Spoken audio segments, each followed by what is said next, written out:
Hello friends, welcome you all on my YouTube channel Economics Planet, where we are making your economics very easy. स्वागत है आप सभी का मेरे YouTube channel Economics Planet में. I am Rahul Parmar here presenting National Income Calculation Part 3. So आज हम लोग शुरू करने जा रहे हैं अपनी third class. This is my third video जहां हम बात करेंगे नेशनल इनकम कैलकुलेशन के थर्ड पार्ट पे, है ना. So if you know and if you have watched my previous video, in that video I have discussed about meaning and concept of GDP. उसमें मैंने जीडीपी के डेफिनेशन के बारे में बात करी थी. देन हम लोगों ने बात करी थी types of sectors in the economy, and then हम लोगों ने बात करी थी basic activities in the Indian economy, है ना. ये तीन चार बातें हम लोगों ने कुछ कर ली थी. तो जीडीपी की डेफिनेशन को अगर आप लोग ध्यान से देखें तो जीडीपी की डेफिनेशन थी value of all goods and services produced within domestic territory during an period of an accounting year by all the sectors. ये डेफिनेशन थी. तो सेक्टर्स के बारे में मैंने आपसे बात कर ली थी. अब जो हमें बात करनी है that is about the goods and services. तो फ्रेंड्स, अगर गुड्स एंड सर्विसेज की बात करें, so as you can see this chart, जो टाइप्स ऑफ गुड्स है they are broadly categorise into two parts. जो फर्स्ट पार्ट होता है आपका that is final goods, as you can see here final goods, and जो second part है आपका that is intermediate goods. दो पार्ट है, final goods and intermediate goods. Final goods will be further divided into two parts. First is consumption goods and second is capital goods. ठीक है ना. पहला होता है consumption goods और जो second type होता है वो होता है consumption goods. So let's get into it कि क्या है चीजें ये, क्या होता है consumption goods, क्या होता है capital goods, क्या होता है final goods और क्या होता है intermediate goods. तो अभी हम लोग क्या करेंगे इसके बारे में बात करेंगे. ठीक है. तो देखिए बेसिकली आपको पहले मैं समझाऊंगा कि इंटरमीडिएट गुड्स क्या होता है. इंटरमीडिएट गुड्स समझ गए, then understanding final goods will be very easy because the goods which are intermediate, the goods which are not intermediate, they are the final goods and services. Okay. तो जो goods intermediate नहीं है तो वो goods क्या है, final है. Means हम लोग पहले क्या समझ लें, इंटरमीडिएट गुड्स को समझ लें. तो सी फ्रेंड्स, इंटरमीडिएट गुड्स क्या होता है. Intermediate goods are those goods which are meant to be purchased for use as raw material, either as raw material or for resale purpose. Means ऐसे गुड्स जिन्हें खरीदने का पर्पस या तो रॉ मटेरियल की तरह यूज करना हो या उन्हें रीसेल करना हो. अगर ये दो पर्पस हैं किसी गुड्स को खरीदने के, तो ऐसी गुड्स को हम क्या कहते हैं, इंटरमीडिएट गुड्स कहते हैं. तो ध्यान रखें, सबसे पहला क्या पर्पस होगा, या तो हम उसे रॉ मटेरियल की तरह खरीदें या हम लोग उसे खरीदें रीसेल की तरह. क्या खरीदें, रीसेल की तरह. सो अगर ये दो काम के लिए हमने गुड्स खरीदी है तो वो कैसी गुड्स है, इंटरमीडिएट गुड्स है भैया. कैसी गुड्स है, इंटरमीडिएट गुड्स है. अंडरस्टूड. तो आई होप आपको क्लियरली समझ में आया होगा इंटरमीडिएट गुड्स क्या होती है. Which are mean to be purchase to be used as raw material और एज अ रीसेल पर्पज. आप रॉ मटेरियल के लिए खरीद रहे हैं या फिर रीसेल के लिए खरीद रहे हैं. ठीक है. सो नेक्स्ट देखिए, हम लोग मूव ऑन करते हैं अपनी फाइनल गुड्स पे. अब फाइनल गुड्स क्या होती है, मींस ऐसी गुड्स जिसको खरीदा आपने रीसेल पर्पस के लिए नहीं हो और जिसको आपने रॉ मटेरियल की तरह ना खरीदा, वो सारी गुड्स, वो तमाम गुड्स क्या है, वो तमाम गुड्स आपकी फाइनल गुड्स है. वो तमाम गुड्स क्या है, फाइनल गुड्स है. Let's take an example. Suppose करिए मिल्क. ठीक है ना. अब मिल्क जो है that could be intermediate goods as well and that could be final goods as well. कैसे होगा समझने की कोशिश कीजिए. देखिए, अगर एक मिठाई वाला है, ठीक है ना, मिठाई मेकर है या जो स्वीट शॉप वाला ओनर है, if that person is purchasing milk for preparing sweets, ठीक है ना, सो मींस वो क्या करेगा, मिल्क का फॉर्म चेंज करके उसकी स्वीट्स बनाएगा. तो that person is using milk as an intermediate goods, as a raw material use कर रहा है. तो उसके लिए वो मिल्क का एक्सपेंडिचर या मिल्क को खरीदना कैसा एक्सपेंडिचर हो गया, इंटरमीडिएट एक्सपेंडिचर हो गया, and that goods is intermediate goods for him. Secondly, suppose करिए एक डेयरी शॉप है और उस डेयरी शॉप के ऊपर रोज मिल्क आता है जो कि वो क्या करता है, रीसेल करता है. So if that person is purchasing 100 pouches of milk daily or 200 pouches of milk daily, so that goods will be intermediate goods for him because he is purchasing that milk pouches for resale purpose. Okay, so अगर मिठाई वाले ने वो दूध खरीदा तो भी वो इंटरमीडिएट गुड्स, क्योंकि उसको as a raw material use करेगा. और अगर डेयरी वाले ने उस मिल्क को खरीदा तो भी वो इंटरमीडिएट गुड्स है because he will use that goods to resale, that milk pouches to resale to us. अब सपोज करिएगा जब हम लोग उस डेयरी वाले से वो मिल्क खरीद के लेके आते हैं, ठीक है ना। सपोज मैं लेके आया वो मिल्क खरीद के, या फिर आप लोग लेके आए वो मिल्क खरीद के, सो that goods will be final goods for अस, वो हमारे लिए कैसी हो जाएगी, फाइनल गुड्स। अब भैया हम लोग क्या है, we are the consumer, we are not producer, we are consumers, so हमारे लिए वो कैसी गुड्स हो जाएगी, that goods will be final consumer goods for us. कैसी गुड्स होगी वो, final consumer goods for us. So be careful, that goods will be final consumer goods. क्यों होगी, because we are not purchasing that goods as a raw material and we are not purchasing that goods for the resale. हमें किसी को बेचना नहीं है, हम उसको एज अ रॉ मटेरियल नहीं खरीद रहे, ठीक है ना। हम किस लिए खरीद रहे हैं, हम अपने खुद के कंजप्शन पर्पस के लिए खरीद रहे हैं। इधर we will make tea, coffee, shake और we will make curd out of it. कुछ भी हम लोग बना के क्या करेंगे, उसको कंज्यूम करेंगे। Okay, so that milk purchased by us will be final goods for us, final consumer goods for us. Okay, I hope आपको समझ में आया होगा, यहां तक कोई प्रॉब्लम नहीं होगी। नेक्स्ट मूव ऑन करते हैं हम लोग फाइनल कैपिटल गुड्स पे। अब देखिए फाइनल कैपिटल गुड्स क्या होती है, let's take an example. Suppose कर लीजिए मैंने एक कार खरीदी या आपने एक कार खरीदी, ठीक है ना। So that car when purchased by you, you are not going to resale this, आप इसको रीसेल नहीं कर रहे हैं या इसको एज ए रॉ मटेरियल नहीं खरीद रहे हैं। जब आप इस कार को खरीदते हैं तो क्या करते हैं, आप अपने खुद के सेटिस्फेक्शन के लिए खरीदते हैं, ठीक है ना। Means that car which is purchased by you और me, that is for satisfaction of our wants, हमारे वांट की सेटिस्फेक्शन के लिए हमने क्या करी, इस कार को खरीदी है। अंडरस्टूड, हमने क्या करी, इस कार को अपनी सेटिस्फेक्शन के लिए खरीदी, अपनी वांट को सेटिस्फाई करने के लिए खरीदी है। बट सपोज करिए कि एक पर्सन है जो ओला की कैब चलाता है, ठीक है, या कोई taxi operating, cab operating service है, उसने 10 गाड़ियां खरीदी या उस अकेले पर्सन ने कोई एक गाड़ी खरीदी। So why they have purchase that car, for the investment purpose. They will make use of that car for transportation of their passengers, जो उनके पैसेंजर्स हैं उनके ट्रांसपोर्टेशन के लिए, for providing services to their passengers, to their customers. So वो जो car है, क्या वो उन्होंने रॉ मटेरियल के लिए खरीदी, नो। क्या वो उन्होंने रीसेल के लिए खरीदी, नो। वो क्या करेंगे, उस कार की हेल्प से सर्विसेज प्रोवाइड करवाएंगे, ठीक है ना। So that car will be investment expenditure for them and that car will be capital goods for them. Means same car when it is purchased by me और you और by us, that will be consumer goods, basically durable consumer goods, क्योंकि बहुत समय तक साथ निभाएगी। And when the same car is purchased by some producer, some taxi operator, some cab service provider, the same car will be a capital goods, क्योंकि उन्होंने उसमें क्या किया, इन्वेस्टमेंट किया है। They will use that car for providing services to their customer. लेकिन अब यहाँ पे एक और ट्रिक है। सपोज कर लीजिए उस कार को जिससे हम खरीद के लेके आए थे, मींस द शोरूम ओनर, कोई ना कोई शोरूम से खरीद के लाएंगे ना। So that showroom owner, when that person has purchased the car, उसने उस कार को कंपनी से क्यों खरीदा, उसने उस कार को कंपनी से खरीदा किसके लिए, मार्केट में रीसेल करने के लिए, हमें रीसेल करने के लिए। मींस अब जब उसने खरीदा, so that car will be intermediate goods for him. Means car एक, लेकिन नाम अनेक। अगर मैंने खरीदी, आपने खरीदी, then it is consumer goods, ठीक है। अगर उसको किसी कैब सर्विस प्रोवाइडर ने खरीदी, then which type of goods, capital goods.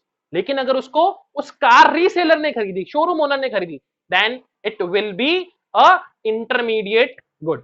Fine, तो कार एक, नाम अनेक, गुड्स एक, नाम अनेक। ध्यान रखिएगा इस बात को, गुड्स एक, नाम अनेक, depends what, for what purpose it is being purchase. आया गया समझ में? आई होप आपको यहां तक दिक्कत नहीं होगी, ठीक है। So let's compare final goods and intermediate goods. देखिए आप लोग, हम समझते हैं। So here it is concept of goods. कौन कौन से हैं कंसेप्ट ऑफ गुड्स में? दो टाइप ऑफ गुड्स है। पहले गुड्स कौन सी है? Final goods. और दूसरी गुड्स कौन सी है? Intermediate goods. सो देखें पहले हम लोग इसको, first look at the meaning, ठीक है ना। मीनिंग देखते हैं हम लोग, मीनिंग क्या है। Final goods refers to those goods which are used either for consumption or for investment। बिल्कुल बात सही है ना। अगर कंज्यूमर खरीदे, हाउस होल्ड खरीदे, तो वो कंजप्शन है, और अगर प्रोड्यूसर खरीदे वो कैसा गुड्स है? That is intermediate goods. Very simple, sorry, investment. अगर प्रोड्यूसर खरीदे उसे, सो दैट इज इन्वेस्टमेंट। अगर कंज्यूमर खरीदे, then it is consumption goods, और अगर उसे प्रोड्यूसर खरीदे, then it is investment. Okay, so ऐसी goods, final goods refers to those goods which are used either for consumption और फॉर इन्वेस्टमेंट। या तो कंजप्शन के लिए खरीदी जाए या फिर किसके लिए खरीदी जाए? इन्वेस्टमेंट के लिए। नेक्स्ट चलें, इंटरमीडिएट गुड्स क्या होती है? मैंने बताया था आपको, which are purchase either for use as raw material और for resale. So used as raw material देख लीजिए आप लोग, और for resale. Okay, so resale के लिए खरीदा हमने या उसको एज अ रॉ मटेरियल खरीदा, ये दो पर्पस उसको खरीदने के हो सकते हैं, ठीक है। नेक्स्ट देखिए final goods, they are included in both national and domestic income, and intermediate goods they are neither included in national nor in domestic income. तो देखिए यहां पे क्या होता है, neither in national income nor in domestic income, ना तो national income में ना ही डोमेस्टिक इनकम में। लेकिन अगर फाइनल गुड्स की बात करें so they will be included in national income and domestic income. अब भैया ऐसा क्यों होता है, why that is not included, these final goods are only included in national or domestic income, and why intermediate goods are not included in national or domestic income? Reason बहुत simple है, the basic answer or the main answer is double counting, problem of double counting। आ रही है बात समझ में? देखिए जो भी फाइनल गुड्स होती है, suppose this pen in my hand is constructed of a metal, ठीक है ना, इसमें मेटल लगा हुआ है। So whenever the pen producer has purchase the metal, so that metal is basically intermediate goods for him because he has purchased that metal to convert the shape of metal into this pen। so वो जो metal का खर्चा है उसके लिए, metal का जो purchase है, that is which type of goods, that is intermediate goods for him, that is intermediate expenditure for him, है ना। and when I have purchased this pen, तो मैंने जब ये पेन खरीदा, मैंने इस पेन के जितने भी रुपए दिए, इस पेन में उस इंटरमीडिएट गुड्स का खर्चा क्या है, शामिल है, ठीक है ना। So once this final goods और expenditure on this final goods is added in the national income और डोमेस्टिक इनकम, हम वो इंटरमीडिएट गुड्स के खर्चे को कभी भी इंक्लूड नहीं करेंगे। This is the basic reason. इसके बारे में और आपको समझ में आएगा when we will discuss the double counting, problem of double counting. जिस समय प्रॉब्लम ऑफ डबल काउंटिंग सिखाऊंगा उस समय आपको इजीली समझ में आ जाएगा, ठीक है। सो अभी के लिए इतना याद रखिए कि final goods are always included in national income and domestic income, but जो इंटरमीडिएट गुड्स होते हैं उसको कभी भी नेशनल इनकम या डोमेस्टिक इनकम में इंक्लूड नहीं करते। सपोज एग्जांपल में आ जाए कि milk purchase by a restaurant, will it be included in national income और नॉट? आप कहेंगे नहीं, this is the intermediate expenditure और intermediate goods, hence expenditure on these goods is not included in national income. लेकिन वहीं अगर आ जाए कि milk purchase by household, then surely it will be added in national income because this is final expenditure for household. So let's move ahead. Next is value addition. अब value addition का concept क्या कहता है, देखें आप लोग, value addition क्या है, they are ready for use by their final users, they are ready for use by their final users, that is no value has to be added to the final goods. Final goods में किसी भी तरह की value producer को add करना बाकी नहीं रह गया है, बिकॉज फाइनल गुड्स क्या होती है, जो प्रोडक्शन का बाउंड्री लाइन क्रॉस करके बाहर आ चुकी होती है, मींस वो हमारे पास आ चुकी होती है, जो एंड यूजर्स होते हैं उनके पास आ चुकी होती है। Whereas what are the intermediate goods, जो अभी भी प्रोडक्शन की बाउंड्री के अंदर होती है और उसमें अभी भी वैल्यू एडिशन होना बाकी होता है, still some value addition is left, ठीक है। सो वैल्यू एडिशन के बारे में क्या हो गया, they are ready for use by their final users and no value has to be added, कोई वैल्यू ऐड करनी बाकी नहीं है। Suppose when I purchase this pen, क्या इस पेन में और कोई वैल्यू ऐड करनी बाकी रह गई? नहीं, मैंने खरीदा और मैं सीधा इसको यूज करने लग गया, सिंपल, इसमें कोई वैल्यू ऐड करनी बाकी नहीं रह गई है। हाँ, अगर मैं इसको सजा दूं या मैं कुछ और कर दूं तो दैट इज माय विश।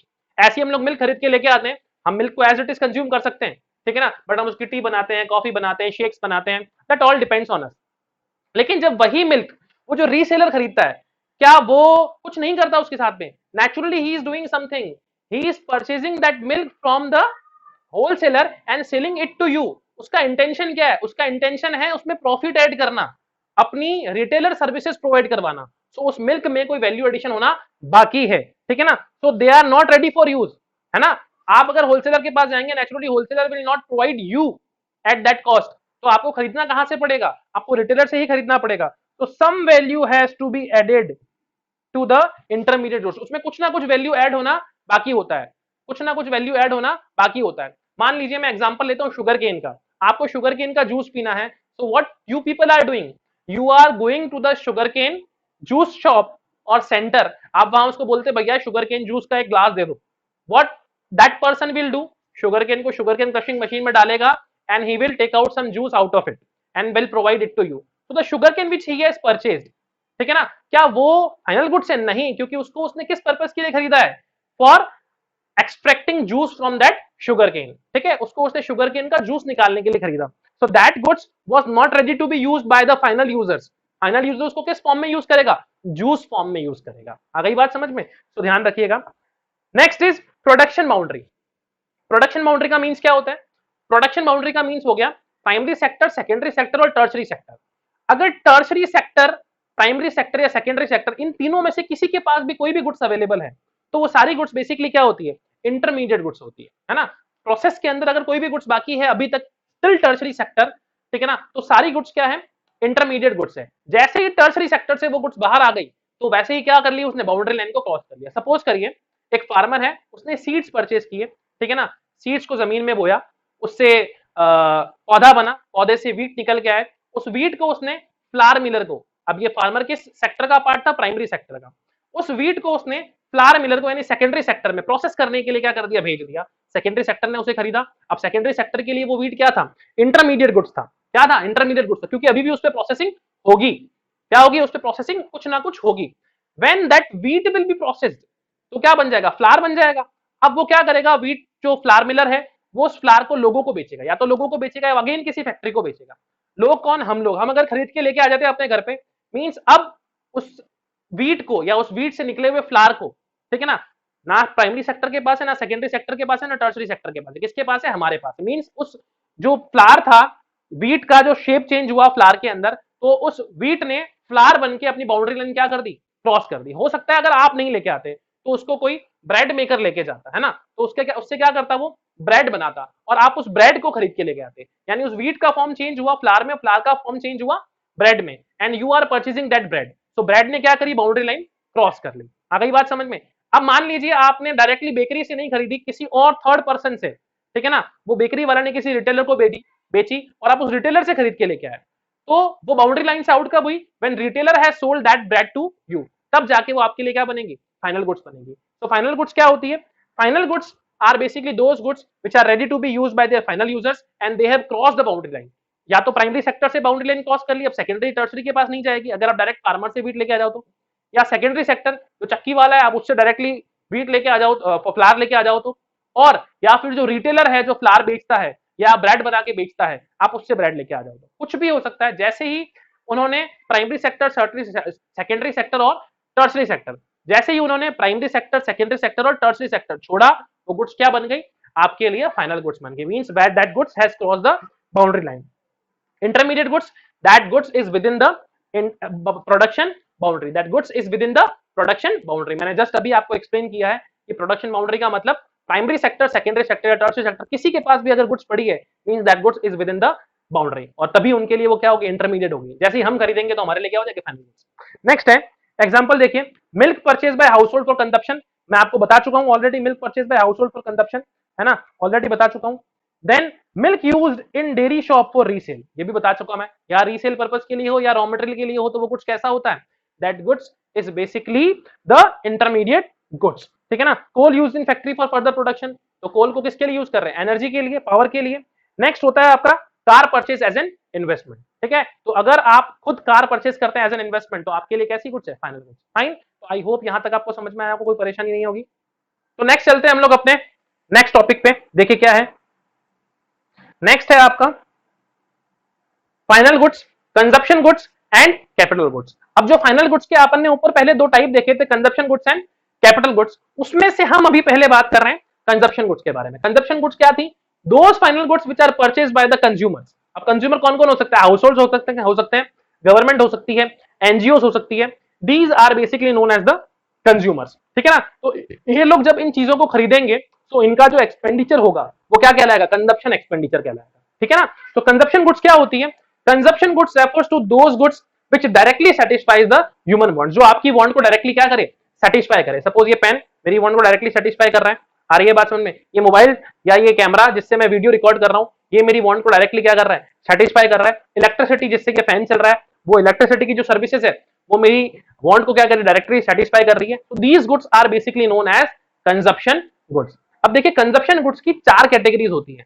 पहली कैटेगरी होती है ड्यूरेबल गुड्स, सेकंड कैटेगरी होती है आपकी semi durable goods, third category होती है non durable goods and fourth category होती है services. So let's look into it, क्या चीजें हैं ये, क्या ड्यूरेबल गुड्स है, क्या सेमी ड्यूरेबल गुड्स है, क्या नॉन ड्यूरेबल गुड्स है और क्या सर्विसेज है। तो see, consumption goods refers to those goods which satisfy the wants of consumer directly, ठीक है ना, which satisfy the wants of consumer directly. तो देखिए which satisfy the wants of consumer directly. अब फॉर एग्जांपल क्या हो गया, ब्रेड एंड बटर। अब देखिए ब्रेड एंड बटर, फिर मैं लिखता हूं आपने यहाँ पे शर्ट्स पेन्स, ठीक है ना, शर्ट्स पेन्स।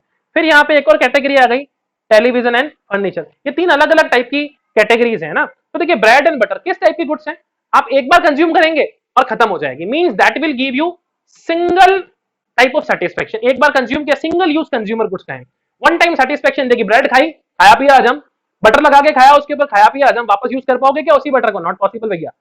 अरे ये बात नॉट पॉसिबल, क्लियर है क्या? देन शर्ट्स, टी शर्ट्स जो क्लोथ्स होते हैं हमारे, 4 महीने 5 महीने 6 महीने चलते हैं, है ना।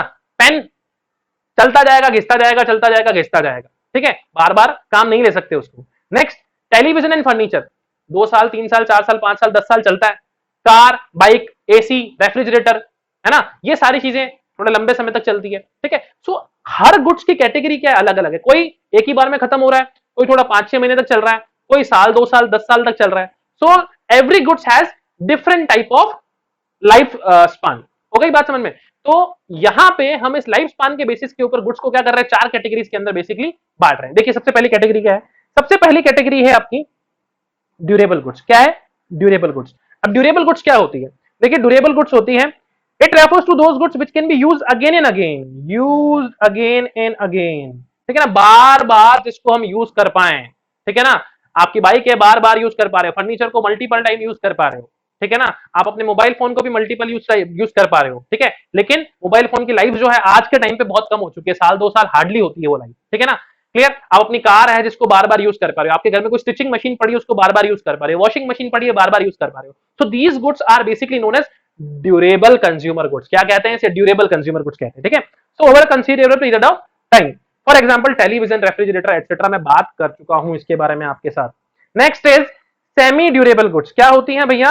सेमी ड्यूरेबल गुड्स होती है, देखो आप, सेमी ड्यूरेबल गुड्स। अब ये क्या है, किस बला का नाम है? Goods which can be used for a limited period of time.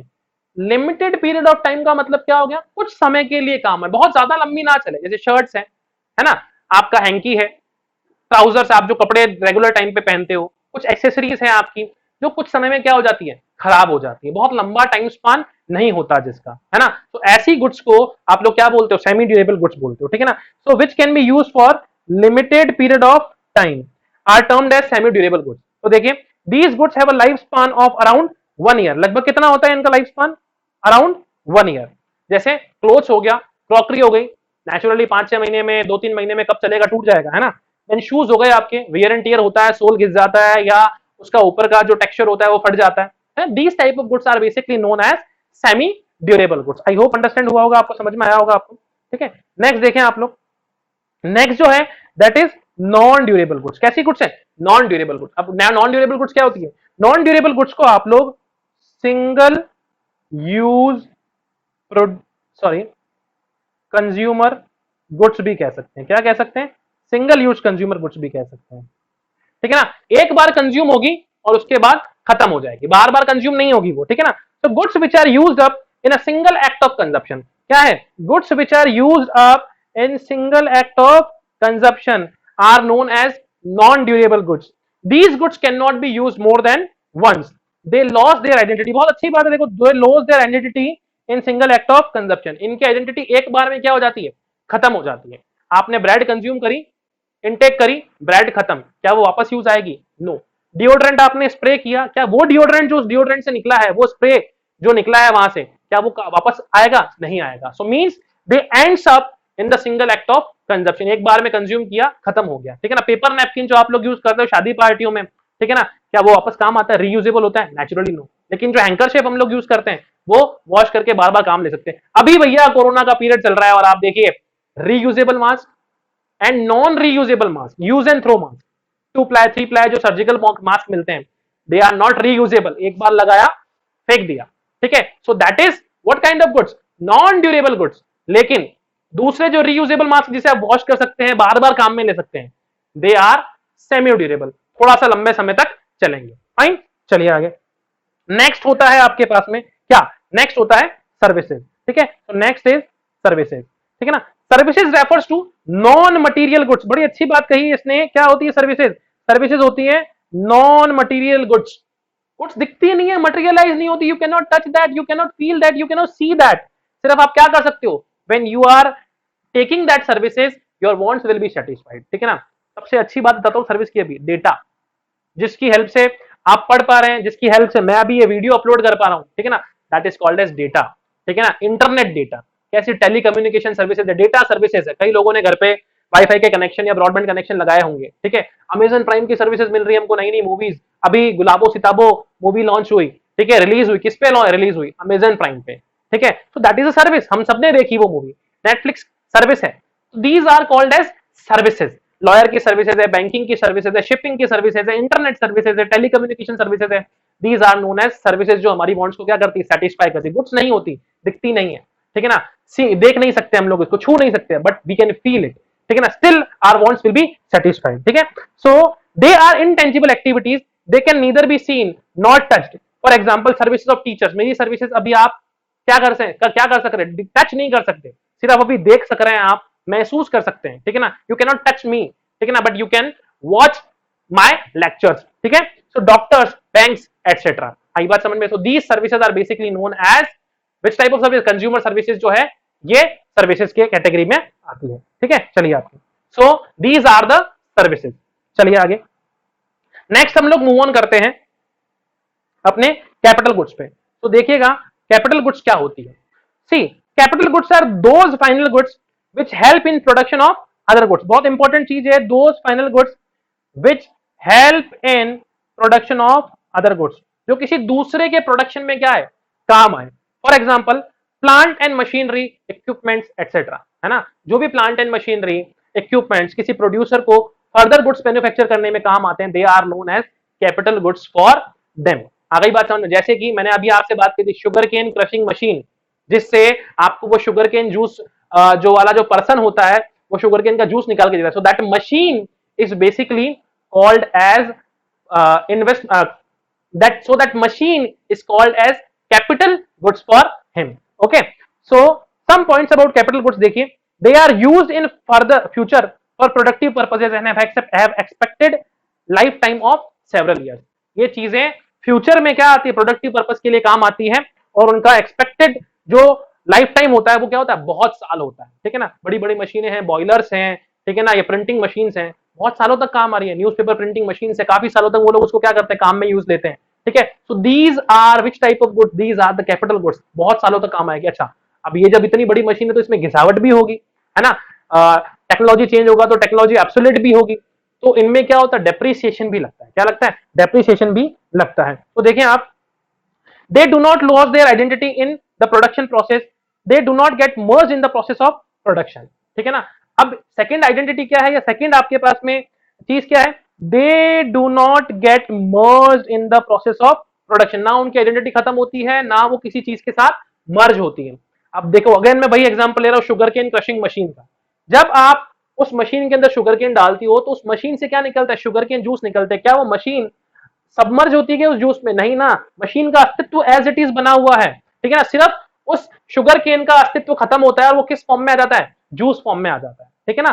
सो उस मशीन की वैल्यू लॉस नहीं होती है। ठीक है। वैल्यू किसकी खत्म होती है, शुगर केन की, और शुगर केन की वैल्यू किसमें ट्रांसफर हो जाती है, शुगर केन जूस के अंदर। ठीक है। सो कैपिटल गुड्स क्या होती है, जिनकी वैल्यूज कभी खत्म नहीं होती, they do not gate merged in the process of production.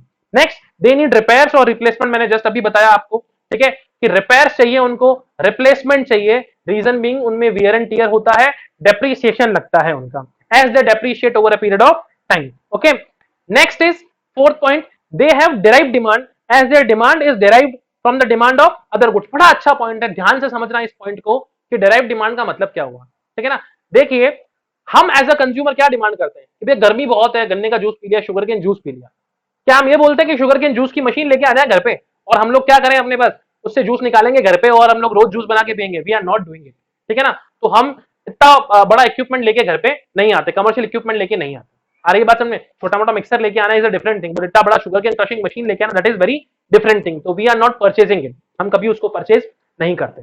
आ रही है बात समझ में? So when you are demanding sugar cane juice, ठीक है, सो मार्केट में नेचुरली आपकी डिमांड को फुलफिल करने वाले कौन लोग हैं? Sugar cane juice producers. ठीक है। तो जब आपकी डिमांड बढ़ेगी, किसी एरिया स्पेसिफिक के अंदर शुगर केन के जूस की डिमांड बढ़ रही है, तो वहां पे आपने देखा होगा धीरे धीरे एक दुकान थी, दो दुकान थी, तीन दुकान थी, 4 5 6 7 शॉप्स हो जाती है, बहुत ज्यादा शॉप्स हो जाती है। So why that they person have established their shop, reason being there is a demand of sugarcane juice in the market. तो जब शुगर केन जूस की डिमांड आएगी, वो लोग क्या करेंगे, मार्केट जाएंगे, मार्केट से शुगर केन क्रशिंग मशीन लेके आएंगे, शॉप सेटअप करेंगे और आप लोगों को जूस निकाल के देंगे। आ रही है बात समझ में? सो आपने उस मशीन की डिमांड डायरेक्ट नहीं करी, ठीक है ना, बट क्योंकि आपने शुगर केन जूस की डिमांड करी, इसलिए मार्केट में sugar cane juice extraction machine की क्या हुई, डिमांड पैदा हुई। मींस उसकी डिमांड कैसी, डायरेक्ट नहीं है, यू कैन नॉट, या you are not demanding that machine directly, ठीक है ना, rather you are demanding the juice, ठीक है ना, और उस जूस को बनाने वाले जो लोग हैं वो क्या कर रहे हैं, उस मशीन की डिमांड कर रहे हैं, ठीक है। तो आई होप आपको एक पॉइंट क्लियर हुआ होगा। तो they have derived demand as their demand is derived from the demand of other goods. तो शुगर केन जूस मशीन की डिमांड क्यों हुई, क्योंकि मार्केट में शुगर केन जूस की डिमांड हो रही है, which they help to produce. तो आई होप आपको यहां तक कोई दिक्कत नहीं आई होगी। चलिए भैया हम लोग आगे चलते हैं नेक्स्ट में। तो नेक्स्ट है आपका, फटाफट से खत्म करेंगे ये कंजप्शन गुड्स और कैपिटल गुड्स के बीच का डिफरेंस, ठीक है ना, लास्ट टॉपिक है आज का। तो देखिए आप लोग, consumption goods and capital goods क्या है। Consumption goods leads to direct satisfaction of human wants. क्या करता है, डायरेक्ट सेटिस्फेक्शन करता है, direct satisfaction of human wants, है ना, डायरेक्ट सेटिस्फेक्शन। जैसे ही आप इसको कंज्यूम करेंगे, ये डायरेक्टली आपकी वांट को क्या करेगा, सेटिस्फाई करेगा। बट कैपिटल गुड्स आपकी वांट को डायरेक्टली सेटिस्फाई नहीं करती, ठीक है ना। मैंने अभी जो एग्जांपल लिया था शुगर केन क्रशिंग मशीन वाला, क्या वो शुगर केन क्रशिंग मशीन हमारी डिमांड को फुलफिल कर रही थी क्या, ये डायरेक्टली हमारी वांट को सेटिस्फाई कर रही थी? No, the juice which we were intaking that were fulfilling और satisfying our demand directly, not that sugar cane crushing machine, ठीक है ना। तो शुगर केन क्रशिंग मशीन ने क्या किया, जूस एक्सट्रैक्ट करके दिया, बट हमारी वांट किसने सेटिस्फाई करी, उस जूस ने, ना कि शुगर केन क्रशिंग मशीन ने, ठीक है ना। So capital goods do not directly satisfy human wants, these goods are used by the producers for the production of other goods, ठीक है ना, क्लियर है आपको। Next is consumption goods. अब कंजप्शन गुड्स जो है वो ड्यूरेबल भी हो सकती है, नॉन ड्यूरेबल भी हो सकती है। अभी हमने बात करी थी चार टाइप ऑफ कंज्यूमर गुड्स होती है, ड्यूरेबल है, सेमी ड्यूरेबल है, नॉन ड्यूरेबल है एंड सर्विसेज है। बट कैपिटल गुड्स भैया क्या होती है, बार बार जो प्रोडक्शन करने में काम आए वो तो ड्यूरेबल ही होगी ना, वो नॉन ड्यूरेबल थोड़ी ना होगी। और जिस गुड्स को प्रोड्यूसर वन टाइम यूज के लिए परचेस करेगा, मींस रॉ मटेरियल, अगर उसने वन टाइम यूज के लिए खरीदा, मान लीजिए कोल खरीदा, उसने कोयला खरीदा किसी चीज को गर्म करने के लिए, तो वो कोल तो एक बार कंज्यूम होगा, खत्म हो जाएगा। तो that coal will be intermediate goods, single use producer goods, not capital goods. लेकिन अगर किसी गुड्स को उसने कोई दूसरी चीज बनाने के लिए खरीदा है, ठीक है ना, जैसे मान लीजिए इसी शुगर केन क्रशिंग मशीन को खरीदा, क्लियर है क्या, एक डेयरी फार्म है, वो दूध से क्रीम निकालने की मशीन को अगर खरीदता है, क्लियर है, या आइसक्रीम बनाने की मशीन को खरीदता है, तो वो आइसक्रीम बनाने की मशीन बार बार आइसक्रीम बनाने में क्या आएगी, काम आएगी। So that will be obviously durable in nature, ठीक है। So they can be durable और नॉन ड्यूरेबल, बट ये क्या होती है, सिर्फ ड्यूरेबल होती है, ध्यान रखिएगा आप लोग। Next is nature. Expenditure on consumption goods is called as consumption expenditure. Very simple, बहुत सिंपल है, देखो कंजप्शन एक्सपेंडिचर, कंजप्शन गुड्स के ऊपर किया, कंज्यूमर गुड्स के ऊपर किया, कंजप्शन एक्सपेंडिचर है। लेकिन जो कैपिटल गुड्स के ऊपर किया, कौन करता है, प्रोड्यूसर्स करते हैं, और प्रोड्यूसर के लिए लगभग सारा खर्चा क्या है, इन्वेस्टमेंट है। So this is investment expenditure. Intermediate expenditure को छोड़ के सारा खर्चा क्या है, investment expenditure. Next, consumption goods. जितना ज्यादा कंजप्शन गुड्स बनेगी हमारे नेशन के अंदर, उतना ही ज्यादा लोगों का क्या होगा, वेलफेयर इंक्रीज होगा, it raises the quality of life. पहले देखिए हमारे नेशन के अंदर, अगर आज से 8-10 साल पहले की बात करें, ठीक है, तो मोबाइल फोन्स थे, बहुत महंगे थे और बहुत कम फीचर के साथ आते थे। लेकिन जैसे ही इंडिया के अंदर मोबाइल फोन्स बनने लग गए, वैसे ही बहुत सस्ते बनने लगे ये लोग, ठीक है ना। जब सस्ते बनने लगे तो आज हर इंसान के हाथ में एक 4G phone, every person has a 4G phone in his hand. तो इससे हमारा क्वालिटी ऑफ लाइफ क्या हुआ है, इंक्रीज हुआ है। तो जितना ज्यादा गुड्स एंड सर्विसेज हमारे नेशन के अंदर बनेगी, उतनी ही ज्यादा हमारी क्वालिटी ऑफ लाइफ क्या होगी, इंप्रूव होगी। आप सोचिए, जितनी ज्यादा कंज्यूमर गुड्स बनानी, उतनी ज्यादा कैपिटल गुड्स भी तो बनानी पड़ेगी। तो capital goods are equally important, production of capital goods are equally important. तो देखिए, higher production of these goods leads to higher level of welfare of the people. जितना ज्यादा गुड्स उतना ज्यादा वेलफेयर। और यहां क्या लिखा है, higher production of these goods leads higher production capacity in the economy. Means हमारी नेशन की जो प्रोडक्शन कैपेसिटी है वो क्या हो जाएगी, बढ़ जाएगी। ज्यादा कैपिटल गुड्स अगर अक्यूमुलेट करेंगे तो जब भी जरूरत होगी हम क्या कर पाएंगे, ज्यादा कंज्यूमर गुड्स बना पाएंगे। जब मशीनें होगी तभी तो कंज्यूमर गुड्स बनाएंगे। अगर मार्केट में डिमांड पैदा हुई तो मशीनें ही नहीं होगी तो कंज्यूमर गुड्स कैसे बनाएंगे, बताइए मेरे को जरा। आ रही है बात समझ में, क्लियर। देखिए, मास्क आज से पहले भी यूज आते थे, बट उस एक्सटेंट तक यूज नहीं आते थे जिस एक्सटेंट में अब यूज आने लगे। हम अपने नॉर्मल रूटीन्स के अंदर मास्क नहीं पहनते थे, बट मार्च से जैसे ही कोरोना इंडिया के अंदर आया, उस दिन से नेशन में मास्क का जो डिमांड है that has been shot up, continuously increase हो रहा है। आ रही है बात समझे? So when it is shooting up, so nation में जब मशीनरीज होंगी तभी तो मास्क बना पाओगे, बिना मशीनरीज के मास्क कैसे बनाओगे? So we require more capital goods to produce the consumer goods. तो इससे हमारी क्या होती है? प्रोडक्शन कैपेसिटी इंक्रीज होती है। It is good for future growth. तो हमारे फ्यूचर ग्रोथ के लिए क्या है? ज्यादा कैपिटल गुड्स बनाना क्या है? बहुत ही ज्यादा जरूरी है। एग्जाम्पल देखें कंजप्शन गुड्स का, बार बार डिस्कस कर चुका हूं आपसे। Car purchase by Ram, durable consumer goods हो गया, but if the same car will B purchase by any producer, तो वो उसके लिए कैसा हो जाता? इन्वेस्टमेंट एक्सपेंडिचर हो जाता है ना। अगर मान लीजिए एक कंपनी है जिसने अपने एम्प्लॉयज को लाने ले जाने के लिए एक बस खरीदी, तो दैट बस is investment expenditure for the company. या उन्होंने अपने किसी एग्जीक्यूटिव को लाने ले जाने के लिए एक कार खरीदी, तो that car will be investment expenditure for them. हर ये बात समझ। नेक्स्ट देखो, आइसक्रीम परचेज बाय श्याम। तो आइसक्रीम परचेज बाय श्याम कैसी गुड्स है? कंजप्शन एक्सपेंडिचर है, कंजप्शन गुड्स है। ओके, नेक्स्ट हम बात करते हैं machine, equipments, tools etcetera purchase by producer. अब प्रोड्यूसर मैंने कहा ना, जो भी खरीदे, इंटरमीडिएट गुड्स के अलावा जो भी खरीद रहा है producer, that all is capital goods. आ रही है क्या बात समझ? ठीक है। सो आई होप आपको आज का ये वीडियो अच्छा लगा होगा। लेकिन अगर कोई भी प्रॉब्लम आपको आती है, if you have any kind of doubts, then please leave your comment in the comment section below, you can see there. So please like this video, subscribe to my channel, and do share with more and more students and your friends. Thank you so much friends. Bye bye everyone.